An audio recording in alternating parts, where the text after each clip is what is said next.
Halo teman-teman, bantu channel ini untuk berkembang ya. Klik tombol subscribe dan jangan lupa untuk like and share video ini. Terima kasih dan salam mendengarkan.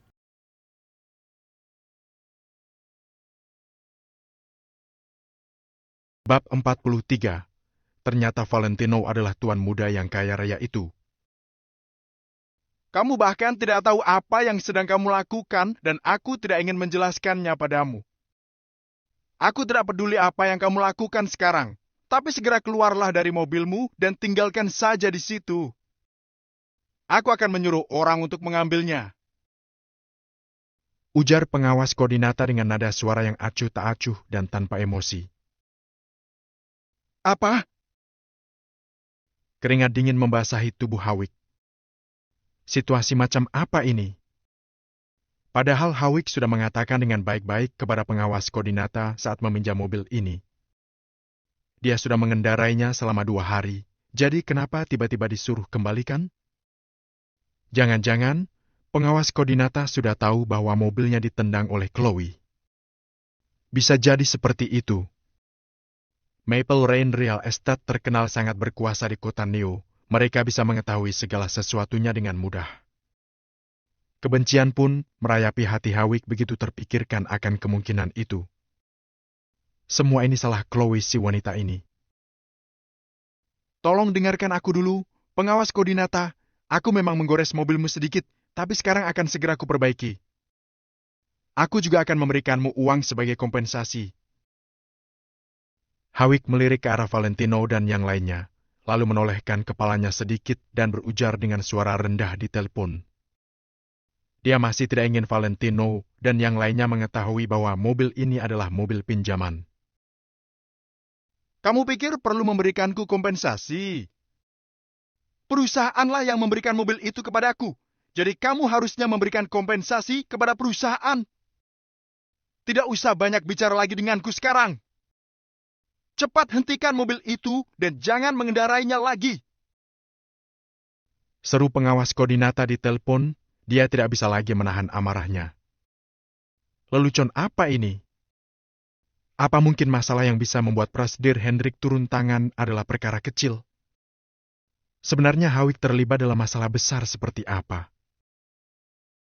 Dasar dungu! Hawik bisa mendengar bisikan kesal dari ujung telepon sana. Lalu pengawas koordinata pun menutup telepon itu. Sekujur tubuh Hawik menjadi lemas setelah mendengar nada sambung yang terputus dari ponselnya. Persis seperti kata Valentino. Mereka sudah tidak bisa menggunakan mobil ini lagi. Mereka benar-benar tidak bisa menaiki mobil Prado ini lagi. Dia sama sekali tidak berani tidak mematuhi pengawas koordinata meskipun atasannya itu tidak berada di tempat kejadian. Dia tidak akan berani melanggar perintah pengawas koordinata selama dia masih ingin bekerja di Maple Rain Real Estate dan mengetahui bagaimana cara kerja Maple Rain Real Estate. Ucapan Valentino ternyata tepat. Namun, bagaimana dia bisa tahu? Jangan-jangan dia adalah seorang peramal. Hati Hawik terasa campur aduk. Dia mematikan ponselnya dalam diam dan memasukkannya ke dalam kantongnya. Tatapannya tampak kosong. Hawik, kenapa kamu malah melamun? Cepat buka pintu mobilnya. Aku ingin menunjukkan kepada para orang kampungan ini bahwa aku bisa menaiki Prado ini. Chloe menjulurkan tangannya untuk menarik gagang pintu mobil sambil mendesak Hawik. Hawik pun menoleh dan menatap Chloe dengan tatapan yang getir. Dia terdiam sejenak dan berkata, Chloe, kita sudah tidak bisa menggunakan mobil ini lagi. Apa? Chloe terdiam sesaat, lalu berujar sambil tertawa. Lelucon apa yang sedang kamu katakan? Hawik! Kamu sengaja bilang begitu karena ingin mempermainkan para orang kampungan ini, bukan? Aku sedang tidak bercanda. Sialan! Kubilang kita tidak bisa lagi mengendarai mobil ini. Amarah Hawik meledak dan dia membentak Chloe. Chloe sontak menjadi ketakutan. Tangannya perlahan melepaskan gagang pintu dan dia menatap Hawik dengan sorot tercengang. Sedangkan Valentino hanya berdiri di tempat dan menonton pertunjukan bagus ini dengan sorot pandangan yang terlihat senang. Angel sama sekali tidak mengerti apa yang sedang terjadi. Dia menatap Chloe dan Valentino, lalu matanya nampak terkejut. Apa yang telah Valentino lakukan? Jelas-jelas Hawik memiliki kunci mobil di tangannya, tapi sekarang dia malah bilang mobil itu tidak bisa dikendarai lagi. Bukankah ini terlalu aneh? Dia barusan juga mengangkat sebuah panggilan telepon. Apakah ada percakapan dalam panggilan itu yang menentukan Hawik bisa mengendarai mobilnya atau tidak? Inti permasalahannya adalah meskipun orang di ujung telepon itu memang bisa melakukannya, bagaimana Valentino bisa mengetahuinya? Angel merasa sangat kebingungan. Hawik, sebenarnya ada apa ini? Tanya Chloe sambil menatap Hawik dengan dingin. Mobil ini. Hawik benar-benar tidak ingin mengatakan bahwa ini adalah mobil pinjaman, tapi dia tidak bisa menemukan alasan lain untuk menjelaskan situasinya sekarang. Hawik tidak bisa mengatakan apapun, jadi Valentino dengan senang hati menjelaskannya. Sederhana saja, itu karena dia meminjam mobil ini. Jadi, kalian tidak bisa menaikinya sekarang karena pemilik mobilnya ingin menggunakannya. Chloe melirik Valentino dengan sorot tercengang, lalu menatap Hawik dengan marah. Mustahil! Hawik, kamu membohongiku. Apa yang dia katakan itu benar? Hawik mau tidak mau mengakuinya karena tahu masalah ini sudah tidak bisa lagi ditutupi. Chloe sontak menutup mulutnya, entah perasaan seperti apa yang mengisi benaknya. Angel juga merasa sedikit terkejut. Jangan-jangan Valentino memang bisa meramal? Lucu? Benar-benar lucu. Gumam Chloe pada dirinya sendiri. Padahal dia masih mengejek Valentino 2 menit yang lalu, mengatakan bahwa pria sejati tidak akan memaksa ego dengan mobil pinjaman. Sekarang, mana mungkin dia berhak mengatakan hal seperti itu? Ternyata mobil Prado ini juga pinjaman. Ayo, kita hanya bisa menaiki BMW ini. Valentino tidak ingin membuang-buang waktu di tempat ini, jadi dia segera membawa Angel naik ke mobil. Chloe dan Hawik hanya bisa berdiri diam di tempat sambil menatap Valentino mengemudikan mobil BMW-nya pergi. Tidak ada kata-kata yang bisa menjelaskan apa yang mereka rasakan sekarang. Amarah Chloe entah kenapa tersulut melihat kedua orang yang berada di dalam mobil BMW dengan atap yang bisa terbuka itu. Apa yang bisa kamu banggakan, Valentino Wijaya? Memangnya kenapa kalau Hawik meminjam mobil ini, kamu tetap tidak bisa lebih baik darinya? Bukankah kamu juga meminjam mobil itu? Kuberitahu, ya. Maling jangan teriak maling. Chloe berdiri diam di tempat sambil berseru dengan marah ke arah Valentino dan Angel. Aku tidak tahu apakah kalian itu maling, tapi aku bukan maling. Valentino pun menghentikan mobilnya, menjulurkan tangannya dan membuka dashboard, lalu mengeluarkan satu set dokumen dan melemparkannya. Plak! Setumpuk kertas berwarna putih mendarat di sisi kaki Chloe. Valentino kemudian mengemudikan mobilnya pergi. Lampu belakang mobilnya yang berwarna merah terang terlihat semakin mencolok. Chloe berjongkok perlahan dan mengambil dokumen itu. Hawik juga berjalan menghampiri untuk melihat isi kertas-kertas yang Valentino lemparkan. Ternyata itu adalah nota pembelian mobil. Nama yang tertera di kolom pembeli mobil jelas-jelas tertulis sebagai Valentino Wijaya. Kedua orang itu langsung mematung. Ternyata mobil BMW itu adalah milik Valentino sendiri dan bukan mobil pinjaman. Chloe menurunkan pandangannya lagi dan melihat sederet nama yang tidak asing di bagian kolom penjual. Siska. Nama yang tertera di situ adalah Siska. Ternyata BMW itu dibeli dari Siska. Chloe akhirnya mengerti kenapa Siska memberitahunya bahwa Valentino adalah orang yang sama sekali tidak bisa diprovokasi. Ternyata pria itulah orang yang mengeluarkan uang tunai senilai ratusan juta. Valentino ternyata adalah tuan muda kaya raya yang Siska katakan. Saat itu, dia bahkan ingin menjalin hubungan dengan si tuan muda yang kaya raya. Seandainya saja dia berhasil, mana mungkin akan ada kejadian seperti hari ini. Akan tetapi, dia sama sekali tidak menyangka bahwa tuan muda yang kaya raya itu adalah suami pecundang Angel, Valentino. Chloe sontak merasa panik begitu mengingat semua perbuatannya terhadap Valentino. Hawik, apa kamu tahu seberapa besar kamu telah menyakitiku? Chloe berujar dengan dingin, lalu berbalik badan dan memanggil taksi. Dia melaju pergi sambil tetap membawa nota pembelian mobil itu. Kalau saja Hawik tidak memberitahunya bahwa hari ini pasti bisa mempermalukan Valentino, dia tidak akan meminta Angel membawa Valentino ke sini. Tamat sudah, sekarang tidak ada apa-apa lagi. Bab 44, aku menang, cium aku. Valentino dalam perjalanan pulang. Angel sangat penasaran lalu bertanya. Valentino, bagaimana kamu tahu bahwa mobil Prado itu bukan mobil Hawik? Valentino menutup jendela mobil sambil berkata dengan santai. Saat aku mengantarmu ke Maple Rain Real Estate untuk merundingkan kontrak, aku melihat plat nomor mobil yang sama dengan mobil itu di tempat parkir. Saat itu, Hawik belum bekerja di Maple Rain Real Estate, bagaimana mungkin mobil itu adalah miliknya? Angel ragu dengan penjelasan Valentino, tapi dia tidak mengatakan apapun. Angel tidak berpikir bahwa Valentino tahu alasan masalah ini, kecuali penjelasannya itu. Lalu, apa kamu bertanya kepada temanmu yang bekerja di Maple Rain Real Estate? Tanya Angel. Valentino menjelaskan sambil tersenyum. Benar, sekalian katakan masalah mobil itu ditendang oleh Chloe.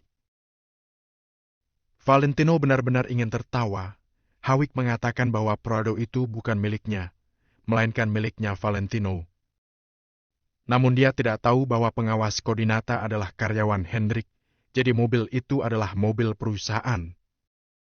Perusahaan yang membeli mobil itu, sedangkan Valentino adalah pemilik Maple Rain Real Estate. Jadi milik siapa mobil itu kalau bukan milik Valentino? Angel yang ragu akhirnya bertanya. Pada saat kamu jatuh, bukankah kamu membuang sesuatu? Valentino diam. Lalu dia mengeluarkan kontrak pembelian mobil lagi dan memberikannya kepada Angel.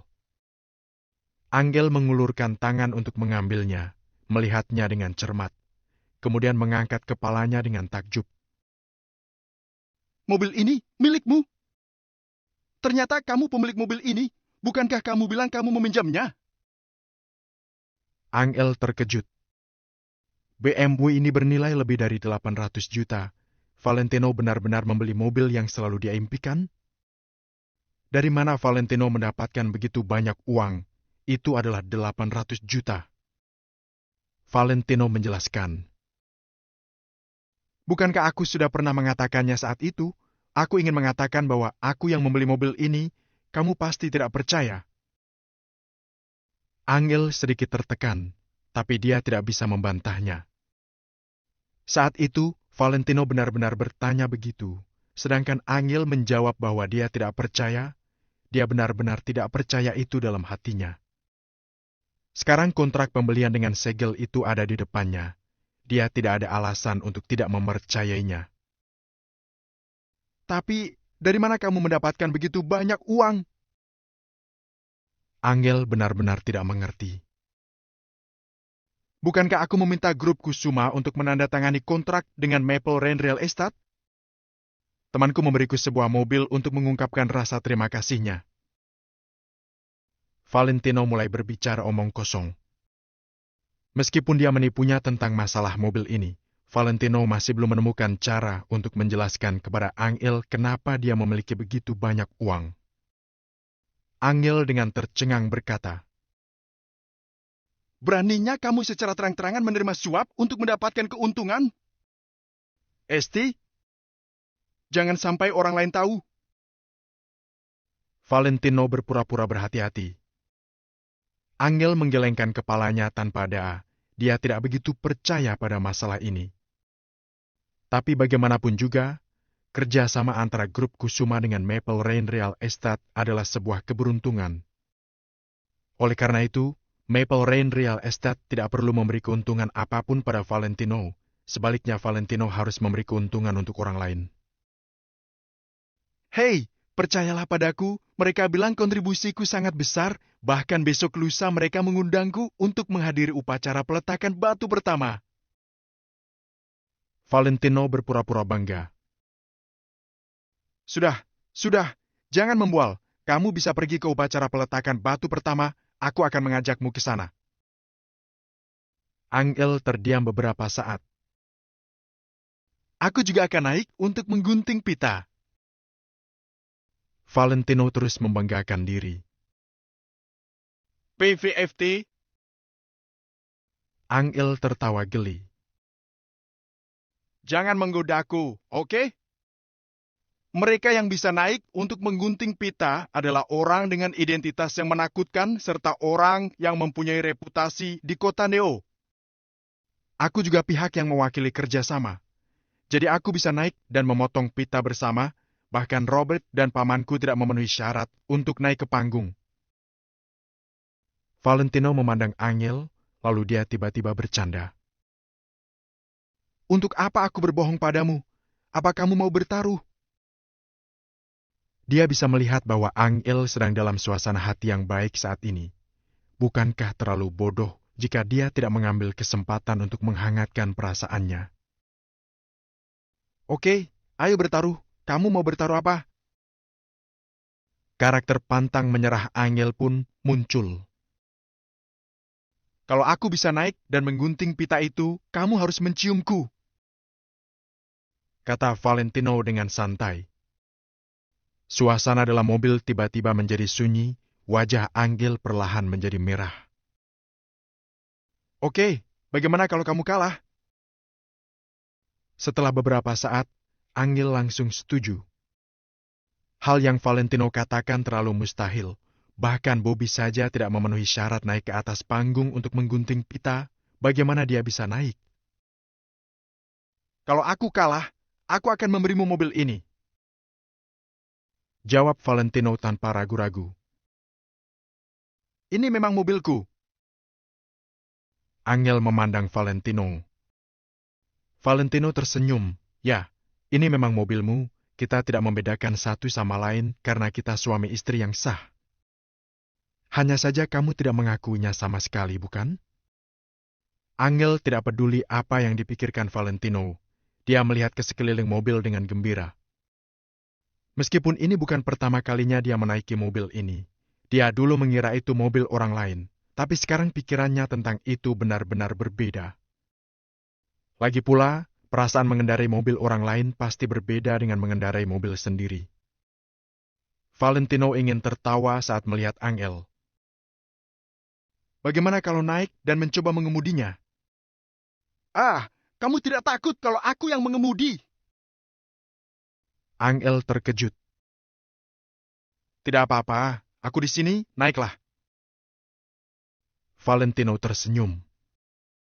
Angel segera bertukar posisi dengan Valentino, kemudian mengemudi dalam suasana hati yang sangat nyaman. Dia tidak seperti pemula yang baru pertama kali mengemudi, meskipun dia jarang mengendarai mobil sejak dia mendapatkan SIM. Dengan arahan dari Valentino, Angel dengan cepat mulai mengendarai mobil, mobil pun melaju semakin cepat. Wow! Cepat sekali, cepat sekali! Teriak Angel dengan keras, dan wajahnya yang merah penuh kegembiraan. Kap mobil dibuka dan angin kencang meniup rambut panjang Angel. Helaian rambut yang tak terhitung jumlahnya membelai wajah Valentino sehingga membuat wajahnya terasa sedikit gatal. Valentino merasa sangat lega dan puas saat melihat penampilan Angel yang cantik. Wajahnya juga memerah karena sangat gembira. Di malam hari, Hawik merasa semakin kesal. Jadi dia segera pergi ke rumah Chloe. Dia telah mengenal Chloe begitu lama dan telah menghabiskan banyak uang untuknya. Tapi dia belum melakukan apapun. Akan sangat rugi kalau putus begitu saja, kan? Memikirkan apa yang terjadi pada siang hari, Hawik merasa sangat sedih. Oleh karena itu, dia ingin membalas dendam. Bukankah Valentino mengenal seseorang? Aku akan memperlihatkan padanya bahwa Hawik mengenal lebih banyak orang darinya. Hawik berdiri di depan pintu sambil mengetuk pintu. Lalu dia berteriak. Chloe, buka pintunya. Dengarkan penjelasanku. Pergi kamu. Kamu bilang kamu hari ini bisa mengalahkan Valentino, tapi pada akhirnya malah kita yang dipermalukan. Kamu memang tidak berguna. Tidak, kamu bahkan lebih tidak berguna dari si Valentino yang tidak berguna itu. Teriak Chloe dengan marah dari dalam. Setidaknya Valentino memiliki BMW yang bisa dia kendarai, tapi dirinya malah pulang dengan naik taksi. Itu hanya ketidaksengajaan. Wajah Hawik menjadi masam.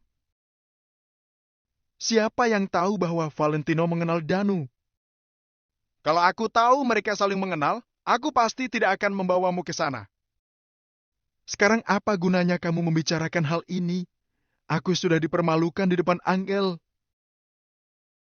Setelah memikirkan ini, Chloe pun semakin sedih. Bukankah latar belakang Angel adalah keluarga Kusuma? Selain masalah ini, apa yang bisa dia bandingkan denganku? Tidak apa-apa, Chloe. Dengarkan aku. Bukankah Valentino berpikir orang-orang yang dia kenal sangat kuat? Maka aku akan menunjukkan padanya penguasa yang sebenarnya di kota Nio. Bisik Hawik dengan ekspresi masam.